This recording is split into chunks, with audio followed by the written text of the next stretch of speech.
Julius Randle a-t-il hier fait l'action, mis le panier pour lancer sa carrière avec les Wolves? Vous savez qu'il y a quelques semaines, il a été transféré contre Karl Anthony Towns avec Donte DiVincenzo.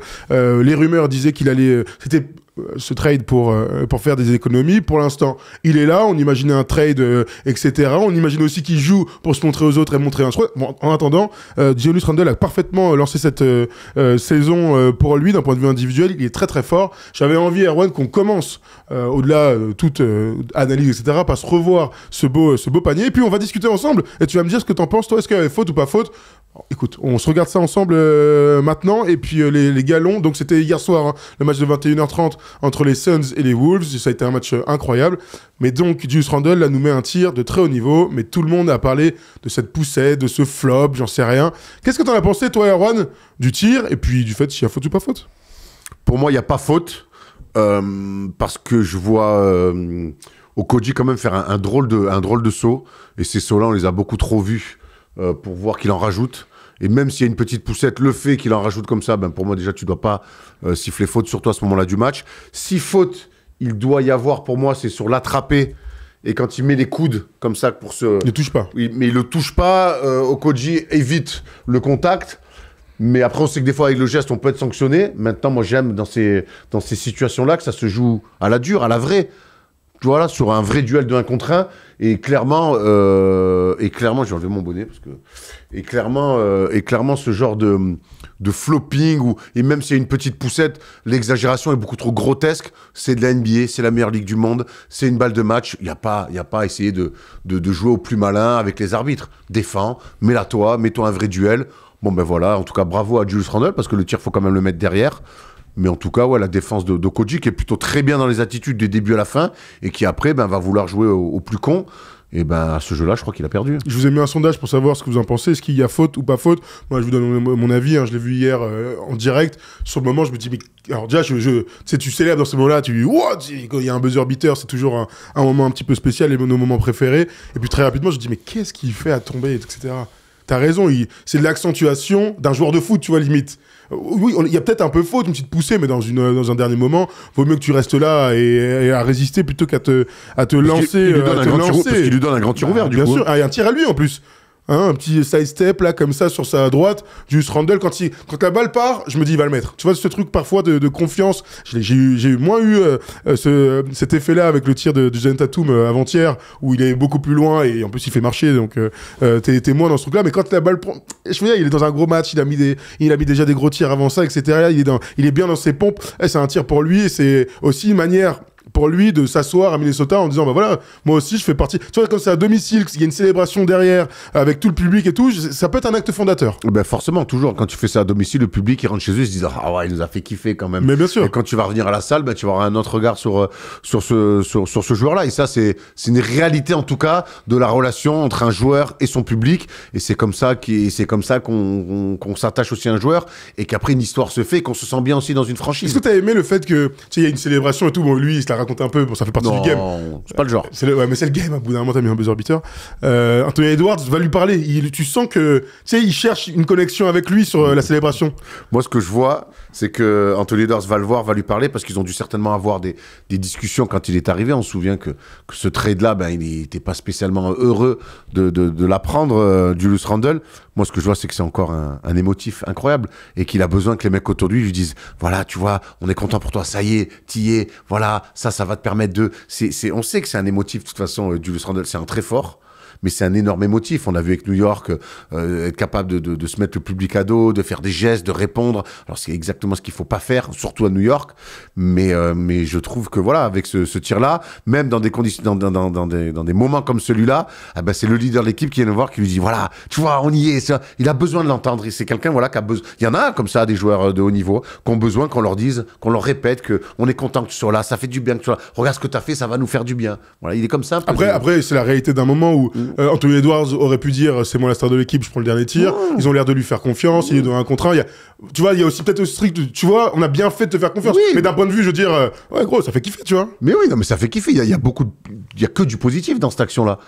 Julius Randle qui prend un tir comme ça, avec Anthony Edwards qui est quand même le leader de cette équipe-là, qui adore prendre ce genre de tir, lui dire non mais vas-y, c'est pour toi. Donc tout ça, c'est très positif. Et on va revenir donc sur l'ambition de cette équipe-là, sur la manière dont c'est intégré. Julius Randle, il y a plein de choses très positives.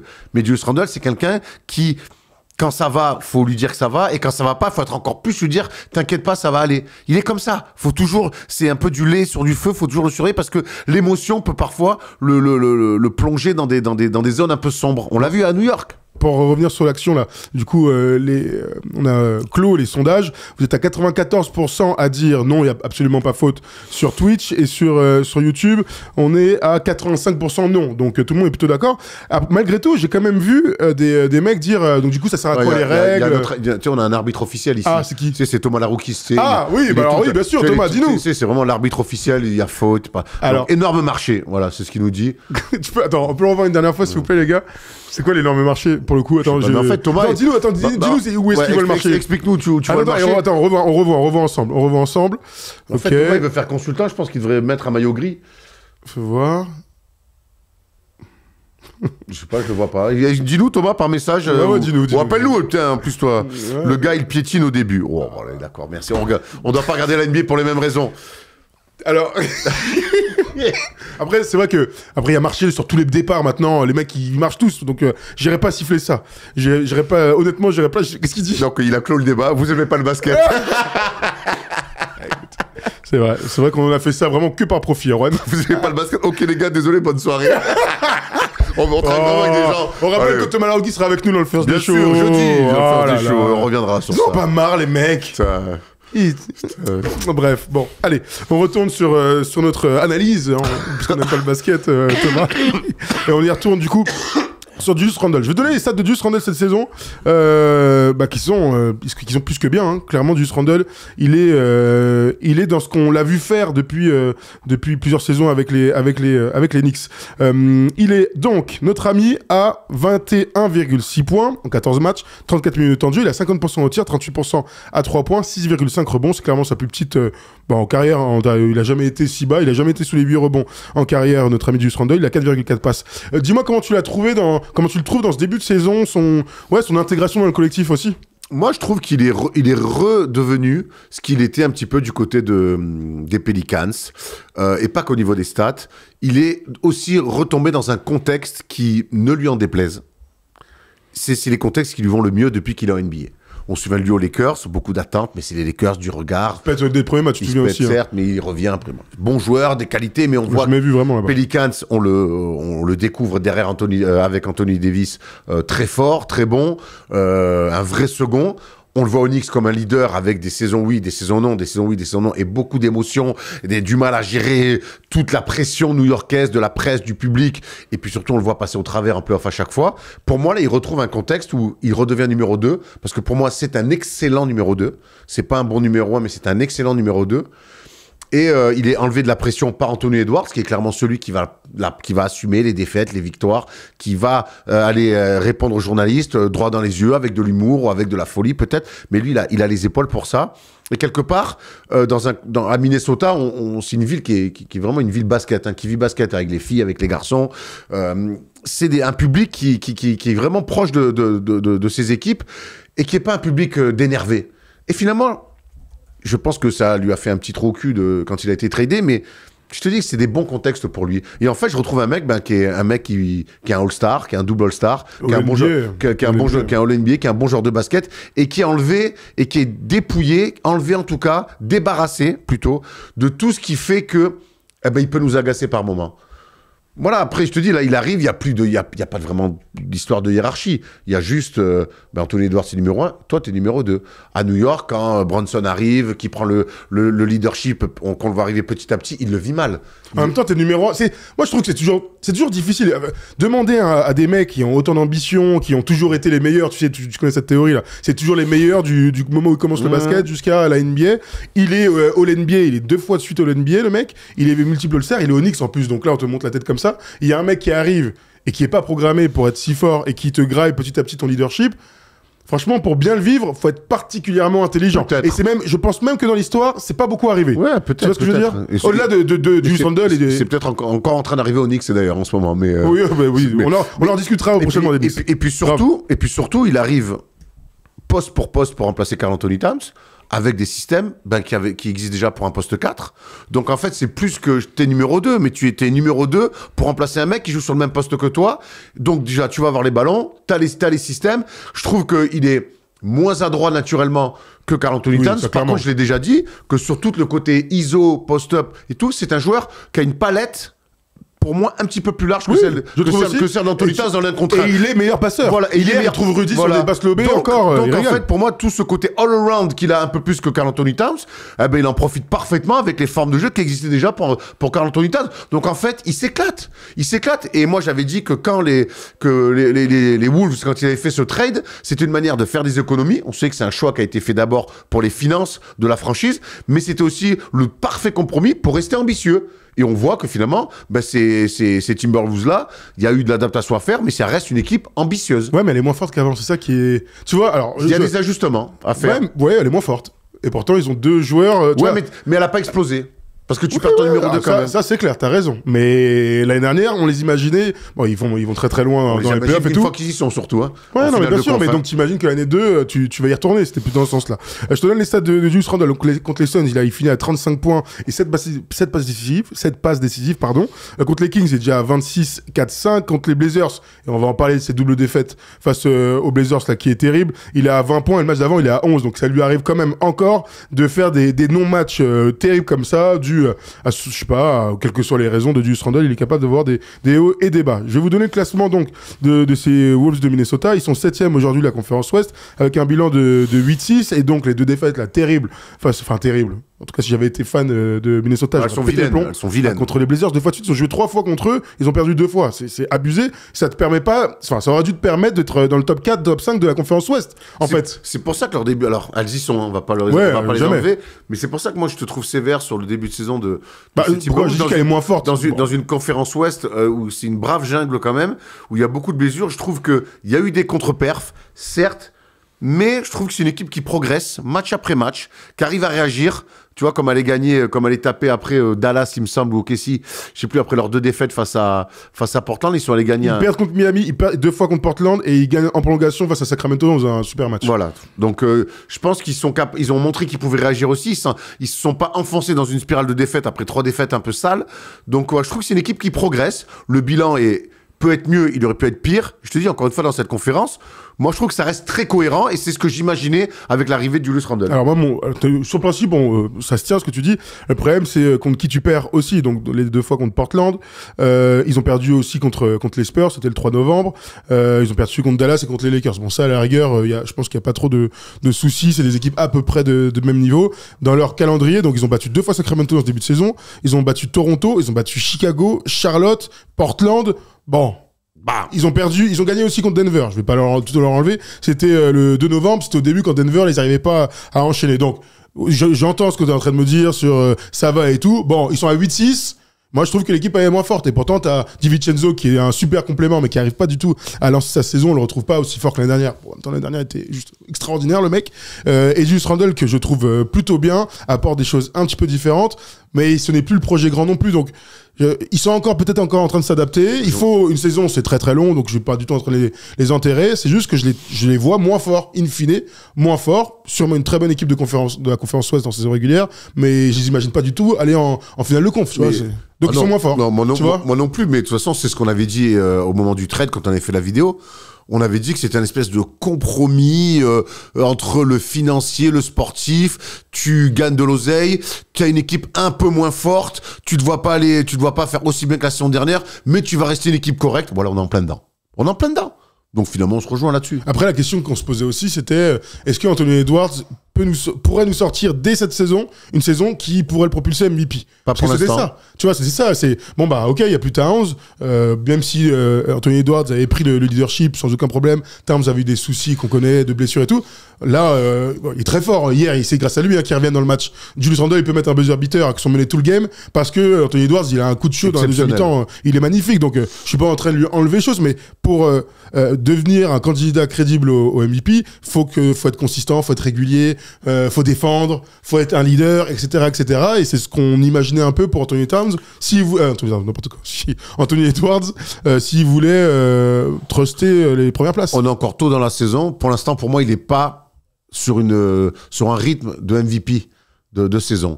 Après, il y a plein de choses aussi. Il a 28 points par match. Je pense qu'il y a des joueurs qui n'ont pas, où j'attendais un petit peu un retour après le run de playoff de la saison dernière avec un autre statut, une autre attitude. Tu penses à qui? Bah, même à Conley, un petit peu, à McDaniels, Nasrid. Moi, je trouve que, sans dire que c'est mauvais, tu vois, il y a, mine de rien, il y a des minutes, il y a des ballons, il y a des responsabilités qui sont à prendre avec le départ de Karl Anthony Towns. Finalement, non? Ben, pas tant que ça, finalement. Parce qu'il y a il est remplacé par un mec qui joue 35 minutes, ou alors, qui a plus de 20 points. Ou alors, elles ont pas été prises. Ouais, mais ça reste un mec qui arrive dans une nouvelle équipe. Toi, t'as quand même participé, et pas qu'un peu, à une super saison, dont un super run de playoff. La saison de Nasrid, alors je sais pas, les promesses, parce qu'on savait que Nasrid était censé devenir... On imaginait qu'il soit poste 4 titulaire. Poste 4 titulaire, c'est pas le cas du coup, il continue à sortir du banc, comme il le vit. McDaniels, il a mis un tomard exceptionnel face à Phoenix, là. Mais je m'attendais à peut-être un petit peu plus, au vu de ce qu'il avait fait des playoffs. Je m'attendais à une progression. Je te dis pas que ces mecs-là font un mauvais début de saison, mais on est so-so. Et c'est vrai que si ils veulent espérer au moins faire aussi bien que la saison dernière, il va falloir que certains step up, et à commencer par leur leader. Anthony Edwards fait encore un très bon début de saison. Dans les fins de match, on peut toujours compter sur lui, mais je trouve que ça reste trop en dents de scie pour moi, pour l'instant. Quelqu'un me parlait des rumeurs de transfert et ce dont on avait parlé dans la preview. On va vous refaire un point sur le contrat. Et cette année, Julius Randle est à 33 millions la saison. L'année prochaine, il a une player option à 30 millions. Et Erwan parlait tout à l'heure de faire des économies avec le trade de Karl Anthony Towns. Vous savez que Towns, il lui restait 3 ans de contrat avec 60 millions la dernière saison. Et donc, ça, c'est des contrats qui sont très, très difficiles à bouger. Donc, ils ont préféré faire DiVincenzo et Julius Randle. Avec Julius Randle, la question, c'était... qu'est-ce qu'on en fait? Qu'est-ce qu'on en fait? On le fait jouer au début, ok, de toute façon, il faut bien payer les mecs, mais à terme, soit ils arrivent à trouver un contrat limite qui n'est pas à sa valeur, et donc tu fais des économies, soit tu le retrades pour trouver du cap space. Donc là, pour l'instant, ça se passe très bien d'un point de vue sportif. J'ai pas encore vu le choix financier qu'ils ont fait avant la saison. Tu vois ce que je veux dire? Pour l'instant, il n'y a pas eu de répercussions d'un point de vue financier.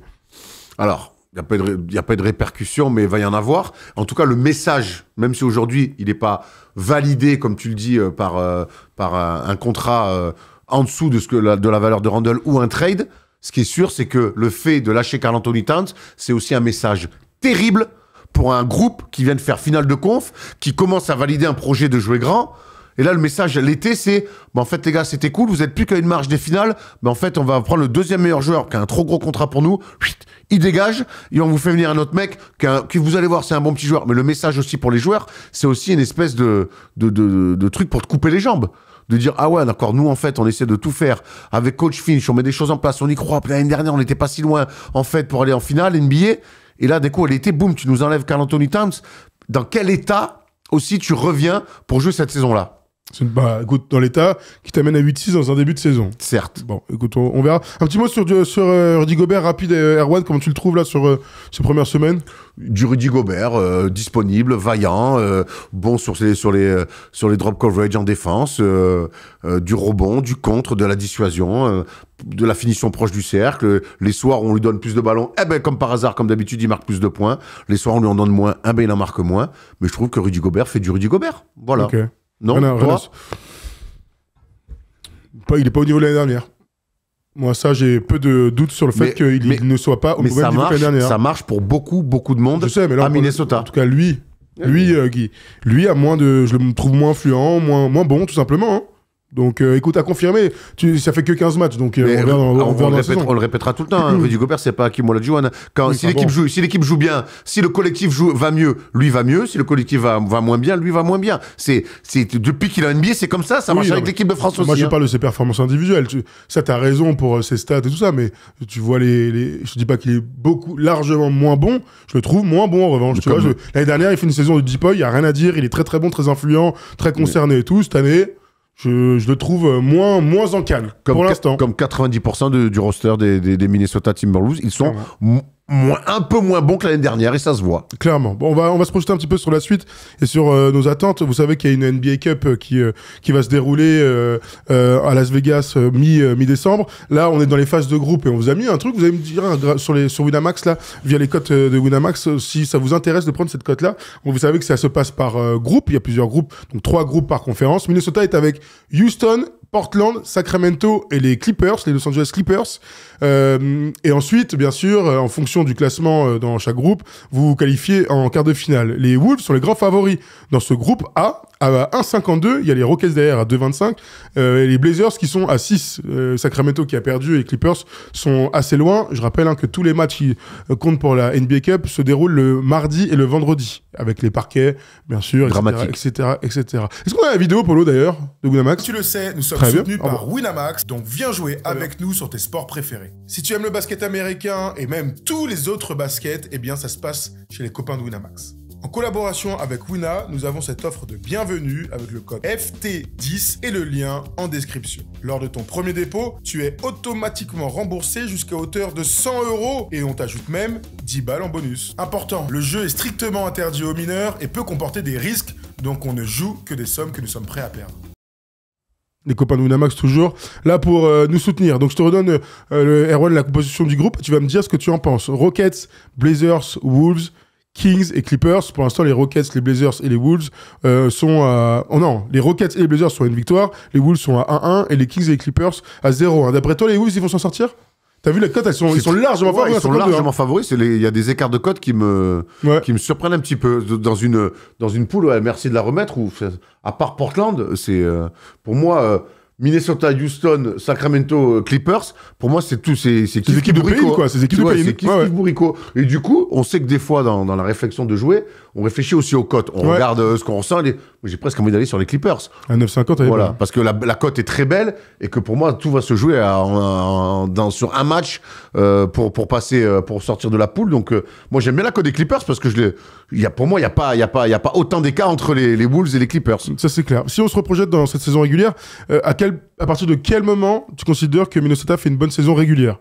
À quel classement, quel nombre de victoires? Je vais te redonner ce qu'ils ont fait l'année dernière. Bon, en même temps, l'année dernière, ils font une année exceptionnelle. Ouais. L'année dernière, ils finissent donc avec le 3e meilleur bilan, avec 56 victoires. Ouais, 56, c'est énorme. Bah, moi, s'ils sont top 6, ça sera une saison réussie. Tu m'étonnes. S'ils font play-off direct, c'est une saison réussie. S'ils font play-in, play-off, ça sera une saison réussie. S'ils font un premier tour des play-off, ça sera une saison réussie. L'année dernière, il faut être à 49. Les Suns, ils se qualifient 6e. À 49, les Lakers... non, et les Pelicans aussi étaient à 49 et ils finissent 7e. Incroyable. On se souvient de cette lutte à la fin. C'était fou. Ça se tirait la bourre. Ouais, tu penses top 6 écoute, moi je dis qu'il faut leur laisser encore un petit peu de temps pour continuer de se mettre en place. Voilà. Il va falloir bosser. Pour moi, l'échantillon qu'on a aujourd'hui de Minnesota... C'est vraiment le premier échantillon de parfum. Tu sens, bon, ça pue pas, c'est correct, mais on va bosser encore dessus. Donc, pour moi, ce qu'on a là sur le mois et demi de compétition qui vient de commencer, c'est pas du tout l'équipe qui sera en place, par exemple, au niveau du All-Star Game. Ils sont encore en train de se chercher, de trouver des choses, et je trouve bien, je te dis, ils progressent. Et ce qui va dans ton sens, c'est qu'ils sont 10e attaque au rating et ils sont 10e défense au rating. L'année dernière, on s'en rappelle tous, hein, bien sûr, c'était la meilleure défense de toute la NBA. Donc le projet grand a pris du plomb dans l'aile aussi d'un point de vue des stats avancées. Pour finir, je te donne le programme des Timberwolves. Alors, ils vont jouer contre les Raptors. Oh, il y a une grosse semaine sans jouer là. Ils jouent contre les Raptors, ils vont à Toronto, ils jouent jeudi soir. Ensuite, ils vont à Boston, donc 2 matchs à l'extérieur. Oh, c'est dimanche 21h30 le match entre Boston et Minnesota. C'est le NBA Sundays. Très bien. Ça va être cool. Les bons dimanches qu'on aime. Les bons dimanches. Après l'équipe de France. Absolument, après l'équipe de France, t'as raison. Zone. Et après, ils ont 4 matchs d'affilée à domicile contre les Rockets, les Kings, les Clippers et les Lakers. Alors là, ça va dégazer. Hein. La conférence Ouest, ça va être la folie pour les Wolves. Voilà, on a fait le tour sur tout ça. Bon, ce qu'on retient, c'est qu'on a vu un beau buzzer beater d'exception avec un step back de folie. Ça, c'est mon basket. N'en déplaise à Thomas Laroukis. N'en déplaise surtout à Josh Okogie qui veut faire du flopping sur des actions comme ça de dernière seconde. C'est assez incompréhensible. On veut, c'est pas ça le basket. Le basket, c'est bugne à bugne. On se la donne. J'ai la dernière défense. Eh ben, je force un tir compliqué. Je lui mets une main dans la poire. Et si l'attaque est meilleure, bravo. Mais là, flopper comme ça, attendre avec des coups de sifflet, on sait que les coups de sifflet sont encore plus compliqués à obtenir, que ce soit les attaquants ou encore pire les défenseurs, sur des derniers tirs comme ça. Enfin, c'est clairement la règle en NBA. Hein. Les arbitres ne sifflent rien dans les dernières actions. Hein. Ou alors vraiment une faute abusée et tout. Même si on se souvient de celle de LeBron. Ouais, celle de LeBron, un attentat terrible avec pas de bête qui est allé chercher le... Quel grand moment c'était ça. C'était déjà il y a 3 ans, je crois. Vache, ça passe vite. Bref, voilà pour les Wolves. Si vous êtes fan de Minnesota, vous n'hésitez surtout pas à nous dire ce que vous en pensez et ce qu'ils vont se mettre à défendre cette saison. Enfin, un peu plus sérieusement, c'est la grande question qu'on se pose tous.